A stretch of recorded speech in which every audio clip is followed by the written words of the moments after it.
নমস্কাৰ মোৰ YouTube channel স্পনানিজ ব্লগলৈ আপোনালোক সকলোকে স্বাগতম জনাইছো আৰু মই এটা নতুন ভিডিঅ' আপোনালোকলৈ বুলি আগবঢ়াইছো। যোৱা 1 তাৰিখ দেওবাৰে আমাৰ ৰদালি প্ৰকাশন আৰু ৰদালি কাব্যৰচনীৰ তৃতীয় বৰ্ষপূৰ্তি অনুষ্ঠান সম্পন্ন হৈ গ'ল সুকলমে আৰু ৰদালি বৰ্তমান চতুৰ্থ বৰ্ষত ভৰি দিছেহি আৰু সেই অনুষ্ঠানত যিসকল লোকে আহি আমাক সহায় সহযোগিতা আগবঢ়ালে তেখেত সকলোলৈকে আন্তৰিকতাৰে ধন্যবাদ জ্ঞাপন কৰিছোঁ। আৰু সেই অনুষ্ঠানত আমাৰ যিসমূহ কিতাপ আমি প্ৰকাশ কৰিছিলোঁ সেই কিতাপৰ আপোনালোকক অলপ দেখুৱাব খুজিছোঁ। আৰু আচলতে মই এঠাইলৈ আহি আছোঁ আজি আৰু গাড়ীৰ পৰাই ভিডিঅ'টো কৰিম বুলি ভাবিছোঁ। যোৰহাট জালুকনীবাৰীৰ এগৰাকী বিশেষভাৱে সক্ষম যুৱতী খুব সুন্দৰ কবিতা লিখে আৰু এক প্লেটনিক প্ৰেম আচলতে এই প্লেটনিক প্ৰেম কৰিয়েই মানে কবিতাখিনি লিখি গৈছে। সেয়া হ'ল মানৱী চুঙি মাউত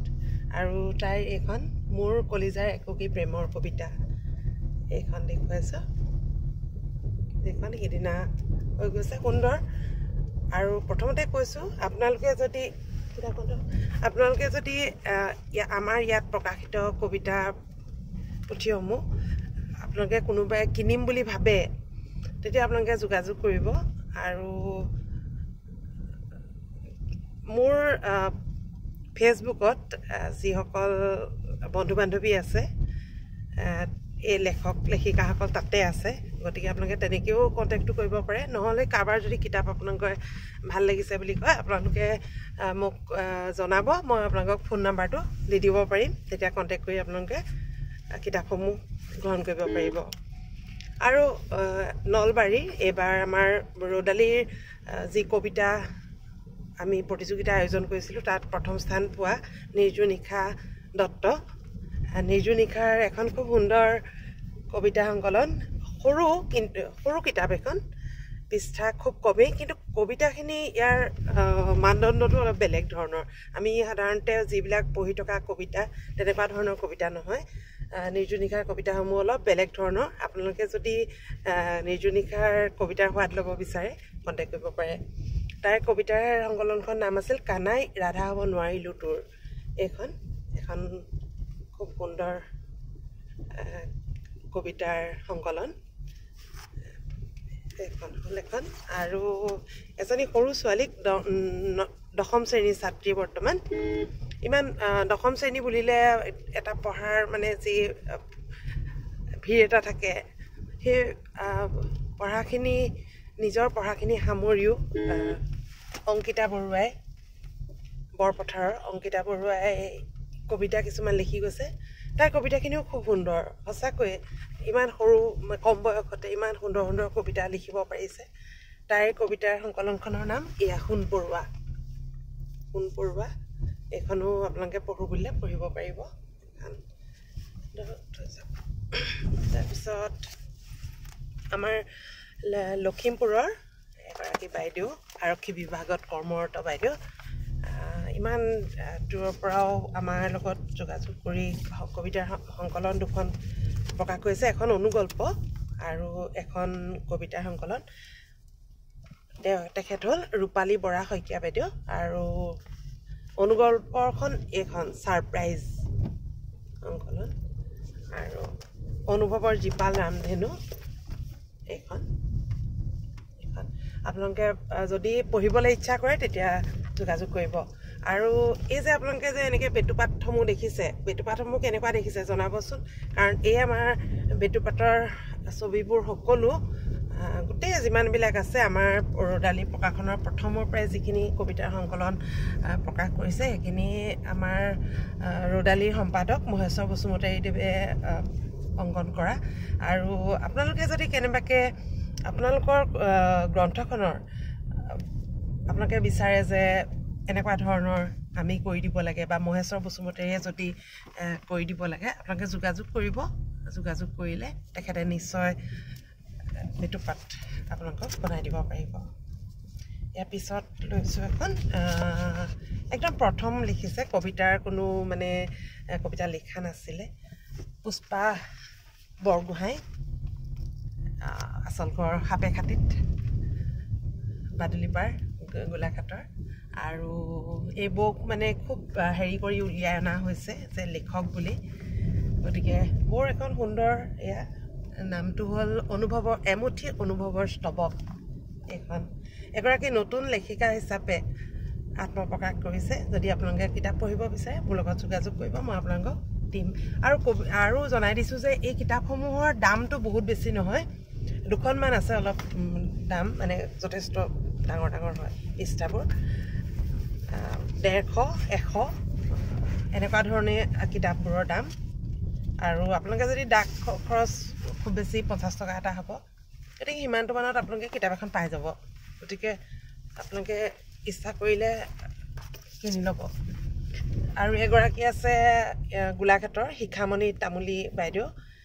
খুব সুন্দৰ গল্প লিখে অনুগল্পও বহুত লিখি আছে বিশেষকৈ অনুশীলন গোটত লিখে বাইদেউ ভাল লিখি থাকে আৰু বাইদেউৰ এখন গল্প সংকলন এজাক ধুমুহাৰ শেষত এইখন এয়া আৰু বাইদেউৰ এখন কিতাপ পঢ়ি আছোঁ আমি উপন্যাস এতিয়া আমি মানে কাম চলাই আছোঁ এখনো প্ৰকাশ পাব আৰু এইখন ইয়াত থকা গল্পকেইটিও বৰ সুন্দৰ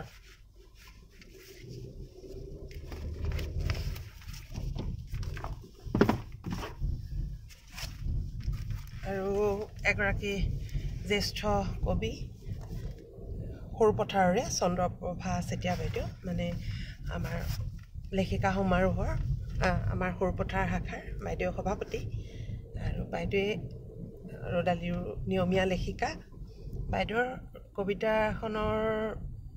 কবিতা সংকলনখনৰ নাম সোণ হেৰুৱা দিনবোৰ এয়া বহুত বেছি কলেবৰ নহয় কিন্তু মানে খুব সুন্দৰ কবিতা ভাল লাগিছে আৰু এয়া যোগাযোগ কৰিব দেই আপোনালোকে মই ভিডিঅ'টোৰ যোগাই দিয়ে দেখুৱাইছোঁ আৰু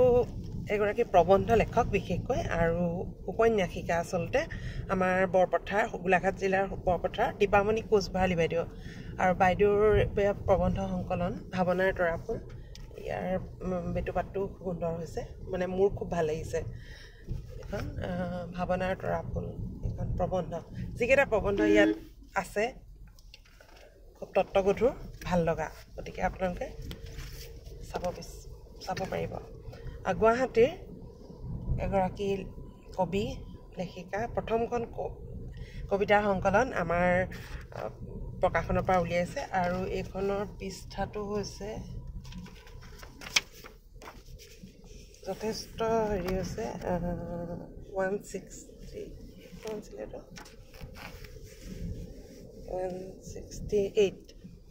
এইখন সন্দীপা চৌধুৰী বাইদেউ আৰু বাইদেউৰ কবিতাৰ সংকলনখনৰ নাম এমুঠি আবেলিৰ কবিতা এয়া খুব সুন্দৰ এইটো পাতখন আৰু আপোনালোকে ইমান এখন কবিতাৰ সংকলন ইমান ডাঙৰ এনেকৈ কৰাটো সঁচাকৈ খুব মানে ভাল লাগে চাওকচোন কিমান ডাঙৰ এমুঠি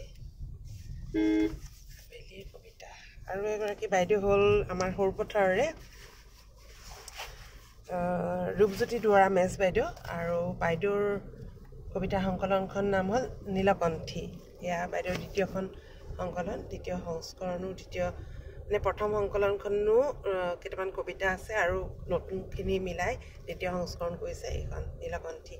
আৰু এই বেটুপাতটো মানে মোৰ খুব পচন্দৰ ইমান ভাল লাগিছে এইটো বেটুপাত আজি মানে সেনেকৈ গাড়ীত গৈ মই এইটো কাম কৰিম বুলিয়ে নহ'লে মই সময় পোৱা নাছিলোঁ আচলতে সেইকাৰণে আৰু এখন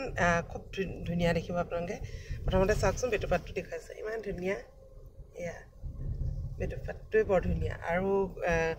কবিতা সংকলনখনৰ নামটো কি সুন্দৰ তোমাক ভাল পাবলৈ মোৰ বাবে নালাগে কোনো এটি দিৱস এয়া হ'ল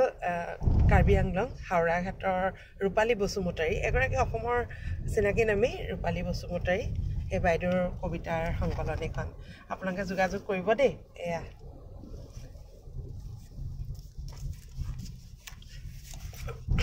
তাৰপিছত আমাৰ সকলোৱে চাগে এটি চিনাকি নামী তৰা বৰুৱা গোলাঘাট জিলাৰ বৰপথাৰ বাইদেউৰ দুখন এয়া কৰিছে এইবাৰ আগৰো কেইবাকেইখনো আছে বাইদেউকেইখনো যথেষ্ট ডাঙৰেই কিতাপ এখন হ'ল প্ৰবন্ধ সংকলন আৰু প্ৰবন্ধ সংকলনখনৰ নাম প্ৰপঞ্চী এয়া এটা মানে অগতানুগতিক নাম এইটোৰো মানে বেটুপাতটো মোৰ বৰ ভাল লাগিছে এয়া প্ৰপঞ্চী আৰু বাকী এইখন হ'ল সৰাপাতৰ গুণগুণনি ভাল লগা আপোনালোকে পঢ়িব আৰু বাইদেউ মোৰ লগত ফেচবুকতো আছে আপোনালোকে কণ্টেক্ট কৰিব পাৰিব আৰু এগৰাকী যোৰহাটৰ ভণ্টি স্পন্দিতা বৰুৱা এই স্পন্দিতা বৰুৱাও তাইৰ কবিতাৰ এইখন সংকলনখনৰ নাম বাৰু মাধ্যম দিন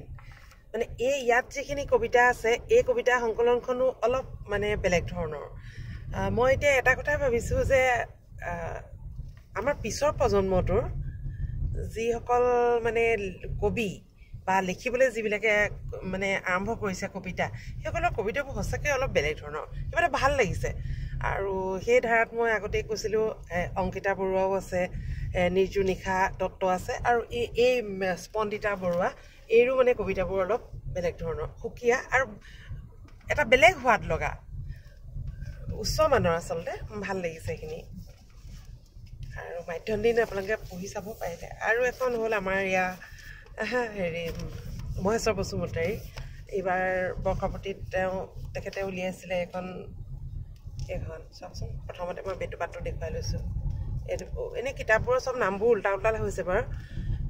এইখনৰ নাম সাময়িকী ইয়াত আচলতে ওপৰত লিখিবলৈ থাকি গৈছে মানে প্ৰবন্ধ মানে সংকলন এনেকৈ ধৰণৰ লিখা নহ'ল কিন্তু এইখন মানে প্ৰবন্ধ আচলতে এইখন প্ৰবন্ধ ইয়াত যিকেইটা প্ৰবন্ধ আছে মানে যিয়ে নপঢ়ক অসমৰ হওক আমাৰ যিসকল অসমীয়া ভাষা সংস্কৃতিৰ লোক বা বহুত জানিবলগীয়া কথা আছে এইখনত আচলতে আপোনালোকক মই জনাই দিছোঁ কথাটো আৰু আপোনালোকে যদি ল'ব বিচাৰে মোৰ লগতো কণ্টেক্ট কৰিব পাৰে নাইবা ৰ'দালিৰ যিসকল আছে আমাৰ গ্ৰুপত আছেই আমাৰ সম্পাদক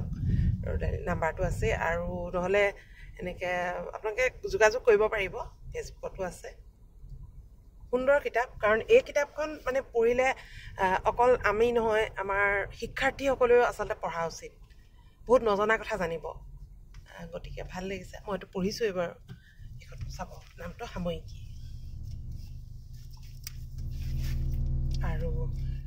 এইখন মোৰ এইখন মোৰ এইবাৰ 5খন ভিদনা হৈ গৈছে বাৰু কিন্তু বেটুপাতটোকে দেখুৱাই থৈছোঁ মোৰ এইখন মোৰো কোনোবাই যদি ল'ব বিচাৰে কেতিয়াবা ল'ব পাৰিব কিতাপ আছে আৰু এজন দিছোঁ ফ্ৰীডম মংকোৱাল বুলি কয় ফ্ৰীডম মংকোৱাল আচলতে অমল দাও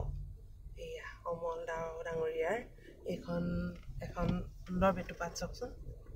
একদম মানে বেটুপাতটো বেলেগ ধৰণৰ অলপ চাওক এয়া নদী নামটোৱে হ'ল নদী গঙা চিলনী ইত্যাদি নদী গঙা চিলনী ইত্যাদি এয়া এটা পঢ়ি যাব আপোনালোকে তেখেতৰো কবিতাবোৰ অলপ বেলেগ ধৰণৰ ভালেই লাগিছে গতিকে আপোনালোকে যোগাযোগ কৰিব তেখেতৰ লগতো আৰু আমাৰ এজন আমাৰ সৰুপথাৰৰ ৰাভা জনজাতিৰ এজন ভাল লেখক ৰোহিত কুমাৰ ৰাভা এইখন তেখেতৰ প্ৰথমতে বেটুপাতটো দেখুৱাই লৈছোঁ এইটো বেটুপাত চাওকচোন এইটো এটা সূৰ্যটোক এজন মানুহে এনেকৈ ধৰি আছে এটা চিম্বলিক দেখিছে বেটুপাতটো এয়া তেখেতৰ কবিতা সংকলনখনৰ নাম জীৱনৰ সুৰুজমুখী স্বপ্ন আচলতে আমাৰ বেটুপাতবোৰ কেনেকৈ কৰা হয় এইটো মানে বেটুপাত কবিতাৰ সংকলনখনৰ নামটো লৈয়ে বেটুপাতখিনি কৰা হয় আমি যদি লেখকগৰাকীয়ে যদি অ'কে কয় তেতিয়া দিয়া হয় মহেশ্বৰ বসুমতাৰীয়ে কৰি দিয়ে আৰু তেনেকৈ আমাৰ আচলতে এনেকৈ প্ৰস্তুতখিনি সম্পন্ন হয় আৰু এইখনো এখন ভাল লগা কিতাপ আপোনালোকে তেখেতৰ লগত যোগাযোগ কৰিব পাৰিব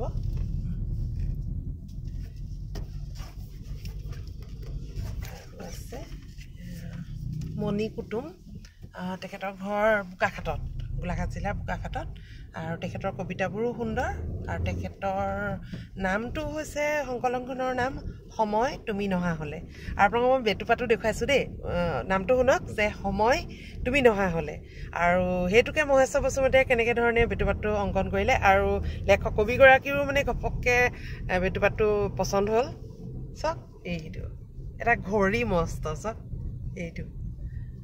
এটা ঘড়ী আছে আৰু ঘড়ীটোত মানে সময় তুমি নহা হ'লে ভাল লাগিছে মানে বেটুপাতটো মোৰো পচন্দ হৈছে এইটো মণি কুটুম দেৱৰ সময় তুমি নহা হ'লে মানে এইবোৰ চব আপোনালোকক দেখুৱাই আছোঁ যে ৰ'দালি প্ৰকাশনৰ পৰা এই বছৰটো আৰু মই দুখনমান ৰ'ব আৰু দেখুৱাই লৈছোঁ এয়া হ'ল ৰক্তিম তামুলী হাওৰাঘাট মহাবিদ্যালয়ৰ বুৰঞ্জী বিভাগৰ মুৰব্বী অধ্যাপক আৰু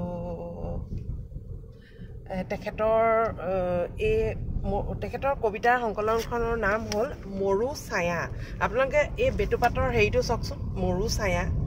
চাওকচোন বেটুপাতটো কি সুন্দৰ ইমান ভাল লগা এখন বেটুপাত মানে নামটোৰ লগত মৰু ছায়া এখন মৰু আৰু এই ছায়াটো চাওকচোন মানে একদম আপোনালোকে যেতিয়া কিতাপখন হাতত ল'ব সঁচাকৈ ভাল লাগিব আৰু বেটুপাতটোৰ কথা সেইটো কৈছোঁ আৰু এটা কথা কওঁ এই ৰক্তিম তামুলীৰ যিসকলে কবিতা পঢ়িছে বহুতে কয় যে তেওঁ কবিতা অলপ মানে বুজি নাপায় বা বহুতে কয় অলপ অথৰ্ব সঁচাকৈয়ে কবিতা যিবোৰ লিখে বহুত উচ্চমানৰ কবিতা লিখে সঁচাকৈ মই কৈছোঁ উচ্চমানৰ কবিতা লেখা কবি হ'ল ৰক্তিম তামুলী আৰু তেখেতৰ এই কবিতা সংকলনখন আমাকো এনেকৈ কৰি দিছোঁ গতিকে আপোনালোকেও এয়া পঢ়ি চাব তেখেতৰ লগত কণ্টেক্ট কৰিব ৰক্তিম তামুলী ফেচবুকতো আছে নাইবা যিসকলে তেখেতৰ নাম্বাৰ বিচাৰিলে মোৰ পৰা ল'ব পাৰিব এইখন এয়া মৰু ছায়া তাৰপিছত আৰু আমাৰ স্বৰ্ণালী গগৈ দাসৰ আছিলে দুখন সংকলন কুস্মিতা সংগীতা কবিতাহঁতৰ কথাৰে আৰু এখন আছিলে মৰিচিকা সেইখন অনুগল্প সেইখন নাহিলে আৰু মোৰ চাৰিখন এই 4-5-6খনৰ মানে মই আপোনালোকক বেটুপাতটো দেখুৱাব নোৱাৰিলোঁ মানে মই ঘপককৈ এনেকৈ সেইখন নাহিলে তাৰপিছত এইবাৰৰ ৰ'দালিখন এইখন আপোনালোকে এইখন পাব এইখন সেই আৰু এইখন যোৱাবাৰৰ মই মুঠতে আপোনালোকক মই এই সংকলনখিনি দেখুৱালোঁ এইবাৰৰ হেৰিটো দিয়ক না তাৰপিছত আপোনালোকে এনেকৈ আমাক আৰু কোন আছে আপোনালোকে ভাবে যে আপোনালোকৰ কবিতা বহুত গোট খাই আছে প্ৰবন্ধ বহুত গোট খাই আছে বা গল্প গোট খাই আছে কিন্তু আপোনালোকে ধৰক ক'তো প্ৰকাশ কৰিব পৰা নাই এতিয়ালৈকে আপোনালোকে একদম ইমিডিয়েট মোৰ লগত কণ্টেক্ট কৰক আমি ৰ'দালি প্ৰকাশন আৰু ৰ'দালি প্ৰকাশন মানেই আচলতে মহেশ্বৰ বসুমতাৰী আৰু মই স্পনানী গগৈ এতিয়া আপোনালোকক কৈ দিছোঁ আৰু আমি আপোনালোকক এখন সুন্দৰ গ্ৰন্থ আপোনালোকক উলিয়াই দিম গতিকে পলম নকৰি আপোনালোকে মোৰ এই ভিডিঅ'টো আপোনালোকে শ্বেয়াৰ কৰিব পাৰে কাৰণ শ্বেয়াৰ কৰিলে আপোনালোকৰো তাৰমানে এটা কোনোবা যদি তেনেকুৱা আছে যে যিসকলে তেনেকৈ প্ৰকাশৰ মুখ দেখা নাই প্ৰকাশ কৰিব বিচাৰে গতিকে সেইসকলৰ কাৰণে সহায়ক হ'ম আমি ৰ'দালি প্ৰকাশনটো গতিকে মই শ্বেয়াৰ কৰাটো বিচাৰিছোঁ আপোনালোকে ভিডিঅ'টো আৰু আপোনালোক সকলো ৰ'দালিৰ শুভাকাংক্ষী হৈ ৰওক আৰু এনেকৈ মই কৈছোঁ আজি যে ভিডিঅ'টো মই গাড়ীতে গৈ আছিলোঁ সময় পোৱা নাছিলোঁ গতিকে মানে ভিডিঅ'টো বনাব পৰা নাছিলোঁ কিতাপখিনিৰ আজি এনেকৈ মই আগবঢ়ালোঁ আৰু ইমানেই ভিডিঅ'টো আপোনালোক সকলোলৈকে যদি আপোনালোকে মোৰ ভিডিঅ'টো শেষলৈকে চাইছে আপোনালোকক সকলোকে মই আন্তৰিকতাৰে ধন্যবাদ জ্ঞাপন কৰিছোঁ আৰু ভিডিঅ'টো সামৰিছোঁ ধন্যবাদ